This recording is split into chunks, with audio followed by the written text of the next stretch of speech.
Hello everyone, this is Greyshot 117 here, And Greyshot 151. and we're bringing you something pretty awesome, a review of The Shallows. And yes, we're back. There's been a small hiatus on our channel, but we're going to be bringing you back more content on a regular he just moved down here. So, yeah, he just traveled 23 hours, basically. 23 hours in a car, by the way, to get to Austin, Texas. So we are now Austin based. Yes, you'll be noticing a lot of changes to the channel. You should actually... All good. Yes, all great things. There'll be a green screen, I think you're getting. Right behind me, there'll be a green screen. There's going to be a few other additions. No. Wait. We also have a new member. This is Tally. Tally, say hi. She notices herself. She's like, there's another me. Oh my god. But this is our 3.5 month. Your cat. I keep saying that. Whatever. My cat, 3.5 months old, Tally. He's very adorable. But in any case, like Tally, our movie deals with a very deadly predator. Yes. There, I smooth transition. Yeah, that's it. But The Shallows was okay. So also we saw this at the Alamo Draft House, which is something specific to Austin, which is a movie theater that you can order stuff, normal food in, which pretty good. It was really good. It was. I will admit, I was like, is it actually going to be? I've heard great things from like the Rich Teeth podcast. Is this actually going to be a good venture? Oh my god, it is. It is. First off, free waters, fantastic. Yeah, why do you even need that? Yeah, I was like, wait a second, I'm not listening to anything. My hair's a mess, by the way. Yeah, so is mine. We decided to do this like instead we kind of forgot to do this after the movie, which in no way is a sign of being this being a bad movie or anything. Yeah. But anyways, we went there. Popcorn's fantastic. The movie prices were reasonably priced. Yep. And yeah, everything went very well. He missed the intro for the Alamo Draft House, but unfortunately, like The Shallows started off and. It seemed like it was set up to be like the beginning of a basically you just see this thing sometimes off in the distance. Maybe dang, I try to get her ears like the fins. It's basically this girl going to this beach to basically reconnect with like a family memory, like a family event. And it's so okay. I will say this. I don't know what you thought, but this movie uses social media and it uses a lot of camera. Fantastic. And it's probably the best implementation of a smartphone I've seen on TV. Probably in quite some time. Hold on. All right, we're good. But yeah, it's just the way they do it is they have changing shots, but they don't have the same position of the smartphone. They have different types, different angles, each choreographed, and just cinematography with each effect is so well done that it's just like it's a nice flow. And that is what I like, because you slowly learn about this girl through text messages, photos on her phone of her mom, broken English, and it's just very, very well done. Yeah. But in a capacity, she goes to this beach and she doesn't know the name of it, but she knows it's where her mom found out she was pregnant with her. Yeah, and she basically goes there to reconnect with her mom. We won't go too into spoilers, but essentially she wants to reconnect with that past and figure out what she's doing. Yeah, she figures out with this beach, and she is a surfer. She's from Texas, Galveston, actually. She's a big surfer. She goes there, she rides some waves, and she meets a few people. Yep. And they surf. Yeah. But here's good surfing montage, by the way. Yeah, good. And here's the thing. You are going to get shots of, again, a woman in a bikini. Yes, you're going to get that. But it's so much more, because you initially think it's just what she's wearing at the time. It's not. There's no way in any shot she's like overly, like people may say, oh my god, she's overly sexualized. She's in a bikini the whole movie. Technically, no, but she's also basically kind of a badass because she's also a medical student, kind of. So she knows like the inner that kind of stuff. Yeah. By the way, I should probably mention this. I would not say she's as smart, and nothing against her. I don't think she may be smarter than the person from 10 Cloverfield Lane, because it's a very similar horror movie where there's a monster present and you have someone trying to get out of this situation. But in this situation, instead of a probably 300-pound man, you have a 1-ton great white.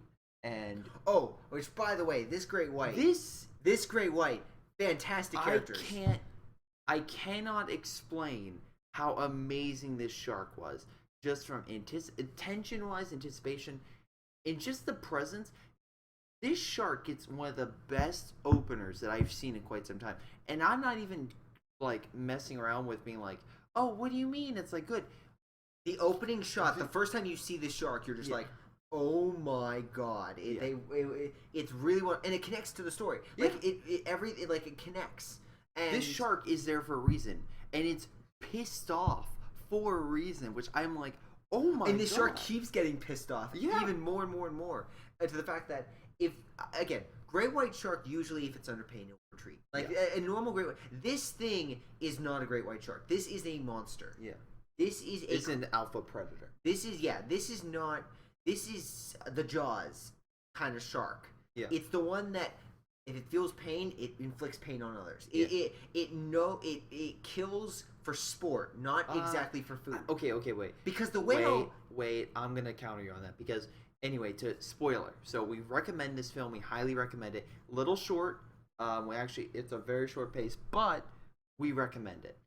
The thing about this film that I will say is, anyway, the two gentlemen leave, and she has one last surf.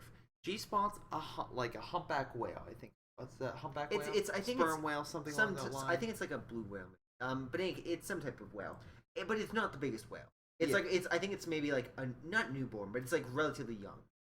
Anyway, she surfs. Like she surfs away, and the shark is there, and she hits the shark with her surfboard, and I'm like, oh my god, the shark isn't the provoker, she is. She's the one who accidentally hits the shark while it's on the wave and go. Yeah, it wasn't going after anyone. Like it was going after its natural prey. Then she accidentally hits it, and she basically threatens. I wouldn't say threatens, but it's saying like, oh, wait, kicks what? it off. Yeah, and then it and you notice it doesn't kill her because when it's on the attack mode, it takes out people with one bite.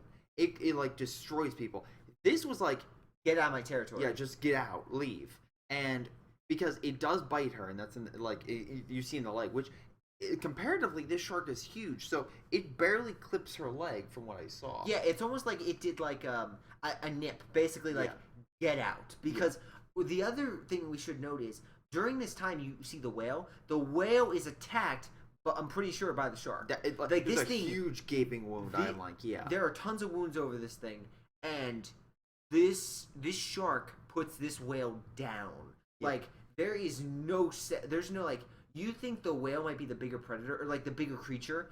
This shark, like there's a shot where literally the shark comes out of the water, hits the whale from the bottom, and sends the whale up, and it basically flips the whale. Yeah. And it's just like, holy shit. It's like a fantastic, and the reason you probably under why did it do that? Well, first off, it's feeding off the whale, and secondly, the girl, to get away from the shark, climbs on top of the whale. I did not see that. I'm like, don't go on the fucking whale. Do not. And she does, and she gets on the whale, and she's climbing on. She's peeling off the skin of the whale to get on top of it. Again, we're on spoiler territory a little bit. We're not going to tell you how it ends, but oh my god, it's just great because it's like I didn't expect that. You don't expect a person to climb on a dead freaking whale or like no, sorry, it wasn't dead. It was deadly alive. Deadly creature. It was alive, but this whale's still alive, kicking until probably that shark hit it. Then it just died. Yeah, and then the girl's basically after the whale, she basically runs to a rock. Small island, like a small little like. Essentially, with low tide, there's a rock that forms, and she goes there with a seagull. Which, by the way, one of the best side characters. Yes. It's Steven Seagal. Yes. Which got a fantastic note out of the audience. Applause, in fact, if you wait to the credit scene, you can actually see in the credits as himself. Yep. What's his full name? I was like, oh god, something Steven Seagal. Nope, don't hit that. Anyway, but the whole thing about it is just like, it's her on this rock. She's injured, and it's her repairing herself, and she's walking her through it as a med student. And it's just like, oh wow, she's still vulnerable. She's in pain, and she tries to be like really crafty, but also kind of falls flat. Oh yeah, she's still human. She still makes mistakes. Like. She's not perfect by any stretch. Yeah, but she's very. There's characters she runs into after she's on the rock. Oh boy. They don't end up well. but she acts like a normal human. Like she sees someone, she screams for help. She does like symbols. She does everything she can from what but she doesn't go in the water until she realizes she has to. There's no other way she's gonna get out of the situation unless she goes in the water. Yeah. To avoid a deadly creature like that. Meow. Anyway, the big thing I also want to bring up that's also kind of important is the fact that the other people in this movie, I guess the secondary side characters, do get payoffs. Like, in some regard, some are, of course, just there to be killed, but there are some people who genuinely... You mean like the best friend that basically doesn't even... She's like, she doesn't even care? I threw up. I'm going on a date. Whatever. But, like, the gentleman who you meet in the beginning, I actually kind of liked him. Like, I was like, oh, cool. Do we get to see... It was kind of like a driver, essentially, and the main thing that worked out is his story comes full circle at the very end, which I didn't realize it was going to. I thought he was just like a one-off character. Yeah. Which, by the way, this whole movie has like 7-8 characters total. Yep. There's like 7 actors, her, including a freaking her sister, seagull. her father. Then you have 2 surfers. 2 surfers. The drunk guy. There's a drunk guy. He was like, you see him like, oh, why is he passing? Was he attacked? I have no idea. And then you see actually the camera like. Great cinematography. He gets up and the wine bottle is pulled out of the sand. Vodka. Or vodka. Sure. Tequila or something like that. Jesus Christ. This is like, oh boy, this is not gonna help. And then he like starts to steal her stuff and then he sees the surfboard. Not to spoil it, but I mean, again, but it's just like the payoff for his death is just, oh my god, it's great. But anyway, the story escalates because she has to get off this rock. She has to find a way off the rock. And by the way, and again, because high tide's coming, so she'll be submerged. We are in spoiler territory. I thought she was gonna fucking chuck that cigar, chuck it one way. She's like, I'm not gonna hurt you. I'm not gonna hurt you, and then launch it and run. Yeah. I honestly, she was like, I need a head start, and immediately I'm like, that seagull's it's good, dead. And it plays with you because I bet you everyone in that theater is thinking that seagull is a freaking goner. It's like, this is her way out the rock. She's gonna throw it one way and swim the other, and it's gonna it has a damaged wing, so it's gonna flap in the water. Shark gulps it up, and then she manages to get to shore or to the buoy or somewhere else entirely. If it was me, I would have chucked that seagull and but no, it. She puts it on a surfboard which was bitten in half by a shark. And then she sends it ashore. Yeah, she like sends it with the tide, which, by the way, I figured the whale would have slowly gone in. Yeah, but whatever. I mean, it was still alive. Shockingly. Yeah, I guess it was. Which, by the way, I think it was still alive at the end of the movie.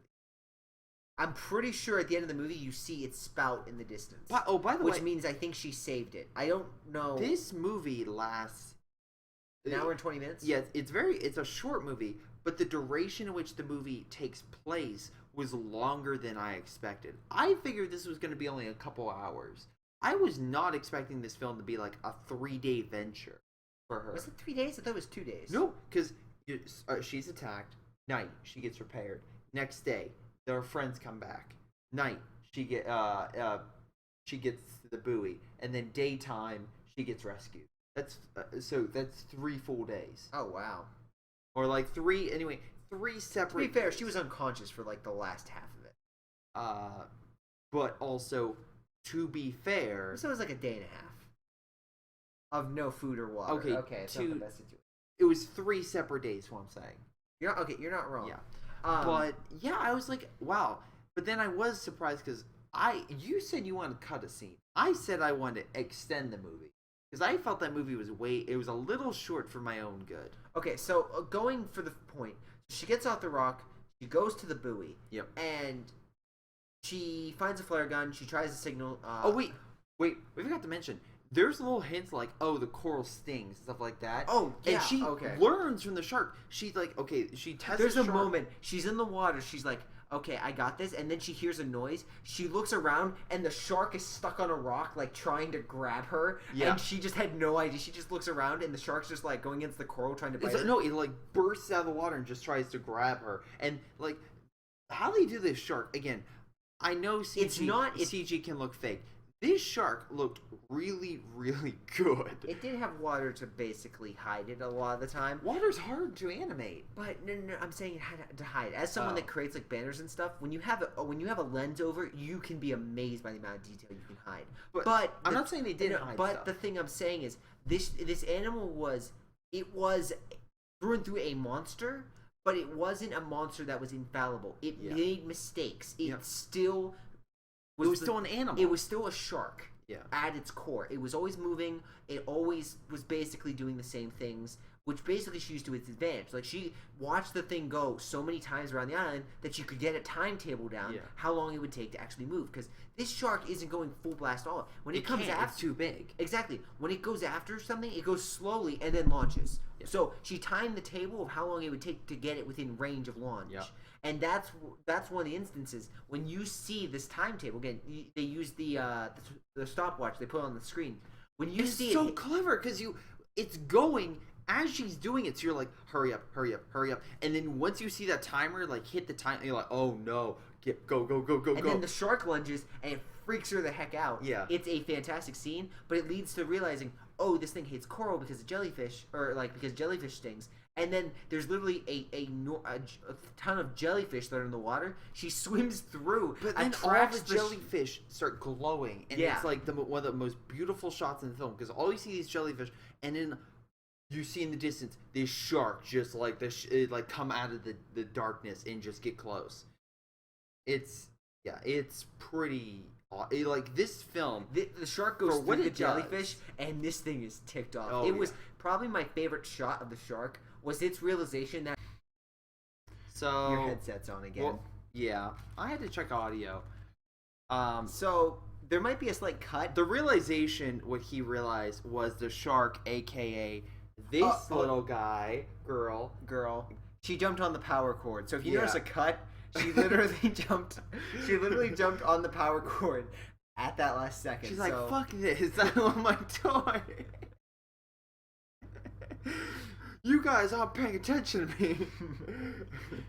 Oh boy. Hold on, kitty. Alright, so anyway. Like this, she gets on the buoy and essentially gets a flare gun. Yep. And by the way, she accidentally jumps up in the water and she gets to swing the buoy, which... They cut it really well for her to grab it, and of course the shark's like, I know, like it doesn't know what to make of it. Yeah. So it basically ignores her. But it gets better and better because she fires she pissed off, like she hits the flare, she fires the flare and hits the shark, and I'm just like, why'd you do that? Because she originally was just gonna go by get a boat, but the boat of course went by an island and just disappeared. Hold her, she can go away. Yeah, she's gonna go kill that mouse. Any case. Yeah. Oh, good. Anyway, don't worry, it's a toy mouse. Yeah, but anyway, so she used the flare, and then she aimed shark, and then I see some bad CGI. I'm like, what is this? Like, what is she trying to hit the shark for? Then I realized, oh, it isn't CGI. It's oil. It's oil from the whale. Yeah. Fun fact about whales: they make a lot of it. That's actually why they were hunted near extinction. Yeah, they produced oil, and essentially the shark starts swimming through the oil towards her. And I was wondering, why is she firing it at the shark? And then once everything caught fire, I was like, this movie does a lot of things where it's either what's gonna happen, it's like, what is going on, or I know exactly what's gonna happen, but it's always wrong. It's always completely off from what you think.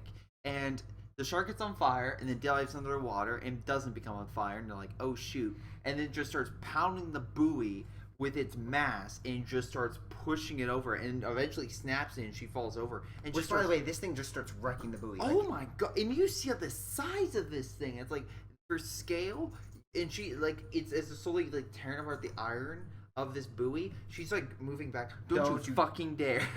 Not again. No. Alright, come on. Come on, Jaws. Alright, I'm gonna hold you in my lap. But anyway, so she does the final thing, and the final, anyway, she's battling it and stuff like that. Spoiler, if you don't want to hear the ending... You might want to get the toy before she knocks out the freaking power again. Yeah, but anyway, if you don't want to hear the ending, edit. She does manage to... The ending, for me, okay, so right at the end, again, she catches the shark freaking on fire, and I'm not sure about you. What I wanted, how I want would like have liked it to end. What if the shark, while on fire, jumps onto the buoy, lands on the buoy? Don't you dare get away! Get away! No! Why do you keep bringing it right there? Why? She sees the light. She knows, like, I know what it is. I'm gonna keep bringing your blood pressure up. Anyway. In any case, I would have preferred it if the shark were to lunge at the girl, miss, and impale itself on the buoy on fire. That would have been the better ending for me. But my counterpoint to that would be... But the ending ends as... Please, so she ties herself to the bottom. So she can... No. So the buoy has one chain left. Yeah, So the shark breaks all the chains but one that connects to the bottom. This is weighted to the bottom. Yep. So she uses the weight and ties her bungee cord to it, and then as the shark destroys the buoy, she gets like jettisoned to the bottom of the water with the shark chasing her, and the shark she goes through it while the shark goes into it as well. The shark gets too big. Now, I should note that there's plenty of spikes on the bottom. Which you see, you said you had a problem with this. I said you saw it multiple times. Wherever she like underwater jellyfish, she saw that buoy underwater into the chains and spikes. That's why, and also when she went for the rest of the pieces, she saw the rest of it. That's why I'm like, okay, this makes a lot of sense. But in a capacity, the shark kills itself by impaling itself, which earned a resounding laughter from the rest of us. Which to me, I was just like, really, you had to end the movie like that. Like, it felt like such a good, tense movie. Yeah. And the ending just felt so comically out of place. A little bit. Even the shark looks kind of stupid because its mouth gets split. It looks like something from Depth. It looks like the dumb, or Ark, where the dumb, derpy shark that's like, no. And it's just like, what is this? But still, it's huge. And she kills it. And essentially, you see the spikes going through it. And she barely makes it back to the beach alive. She even looks like she kind of partially drowned. But anyway, the guy she met earlier saves her, and again, she managed to get do back. The whole 1 year forward thing. Everything's happy. They're back at Galveston. And she's surfing a wave. Yeah. For me, again, this is a very good movie. Don't get me wrong. I'm much more negative than he is on this. But for me, the last 5 minutes almost felt like they didn't know how to wrap it up. Which, for me, I would have preferred it if they would have had the shark burn, and then she starts swimming back to shore. You see her swimming, and then she falls unconscious. That would have been, in my note, a much more tense movie, because then it cuts to her being found on the beach. And it cuts to the seagull being found, and it cuts to her fighting to the very last moment. The problem with me was, by her getting pulled down, my suspension of disbelief, which had been completely, I should note, capitalized by this movie. Like, I was for this movie, the entirety of it. Yeah. Every shot, every scene, everything was good. Everything was human. Everything, even it was a monster. Don't get me wrong, this is not a shark. It is a monster. Because a shark would not have done what this thing did and constantly attacked her, constantly broke, all that jazz. And it should have died a monster's death. Instead, what you got is a cartoony death and something, and kind of a wrap-up kind of ending that I didn't think really worked. My thing is, the reason why I liked that didn't work, because it felt like Jaws or something like, where it felt like, because she said a catch line, fired him like, oh, like, what, how's it gonna die? And then caught fire like, oh, it's dead. And then it goes underwater. It's like, oh, it isn't. So it got my attention to be like, oh, that could be the final point. But I feel like that would have been itself anticlimactic. And then you would have not gone... Which is why I'm saying it should have lunged out of the water and got impaled on the buoy. That would have been awesome. How it burns. That would have been super awesome. The thing about that was, it's going so slow, I don't think you could impale it. Plus, it was ripping the buoy in pieces. Don't you dare say that thing couldn't go... It should have launched on its side and then just got impaled. Like, it could have done that. I'm gonna body slam you, guy. No, person it's supposed to. The buoy one was on its side, so it should have launched and got impaled. That's what I'm saying. But it was tromping down at it. Literally, it ate half a buoy. You're not wrong, but again, these minor notes aside, I would say The Shallows is a very tense, Very good movie. Very good monster movie. I would even say I watched The Conjuring about a few weeks ago. The Conjuring has more tension overall, but I was never scared. This movie had me more scared than The Conjuring 2. Although I will say The Conjuring 2 probably has a better story that's more complicated and stuff like that, and better characters. I liked her. I really enjoyed her, but except for her, they were kind of all stereotypes. Where you have the father who's like, "I want you to do this. You put so much hard work into it. You should really do this." To be fair, you can only do so much with the screen time they had. Yeah. Like two surfer dudes, basically, a drunk guy. Yeah. That, by the way, gets cut in half by this shark, which you don't see him get bitten in half. Oh my god! But oh, don't you dare, cat! Oh god! But there's a shot. Literally, the girl is just petrified. You can hear everything that's happened to this guy. You can hear his screams. You can hear his torture. Everything. And then finally it cuts to the guy, and you see him. He's like, "Oh, he's gonna make it." You see him crawling, and then the camera slowly pans, and you see his lower torso about 20 feet behind him. Yeah. And it's like, I don't think he's gonna make it. No, he's not gonna make it out. Don't get me wrong though. Out of everyone that died, I was kind of happy that he did because he was a dick. He was a drunk. He stole the girl's wallet, stole her phone, ignored the fact that she was calling for help, and then swam out to get the surfboard to be like, "I need that as well." Yeah, because he was that much of a thief, which was just like, that was just desserts, honestly. I was like, yeah. That shark was like, anyone that touches the surfboard dies. And it was like, yes, I'll approve of this one. But yeah, I would give it. I would give it a glowing recommendation, and probably so far, again, on there. There's some films like X-Men Apocalypse where it's like, yeah, this film is okay. Like This film is easily top or at least my favorites list probably. Maybe it probably won't be high. There'll be a strong argument for the top 10 list for Greyshot Productions. Let me tell you. That being said, let's be honest now. What else is going to be in there? Independence Day. The Nice Guys. Oh God. My brother was just attacked by a shark. In any case, what I'm saying is, at least honorable mentions, this film will be on there. At least. I don't know. I think it's going to be on the top 10, but I don't think it's going to be higher. Yeah. Just because I was so ticked off at the ending. I love this movie, and I was so ticked off at the ending. Whereas, it's the complete opposite of 10 Cloverfield Lane. While the whole movie was good, the ending made everything so much more better. It made everything come together. It really fused it. While this movie kind of had an ending that kind of felt like... I feel if you want character drama with a monster that's a lot more threatening, 10 Cloverfield Lane is definitely probably a better film. Yeah. But if you want a film that is more...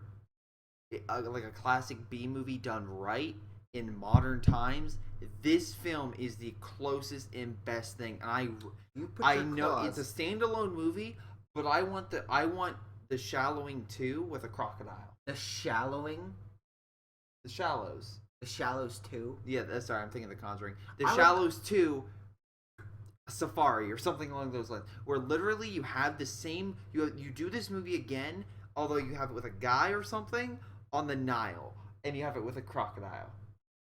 Think about that. I was like, what else do you do this thing with? And it's like an orca, a crocodile, something along that. You do it with a freaking giant squid. I don't care. You just have that same character drama. I can agree with the giant squid. Giant squid would be pretty cool. Or you call it The Shallows 2, and you have Godzilla. And now that's upping the stakes. Oh, boy. No. Anyway, we are done. Shallowing, great. Thank you guys for watching. She's going after the light again. Enjoy. She's going after the light again. And we'll see you next time. I think she's going to press it. Gonna press it? Nope. Okay, good. She's only biting the wires. Oh, look, there's sparks.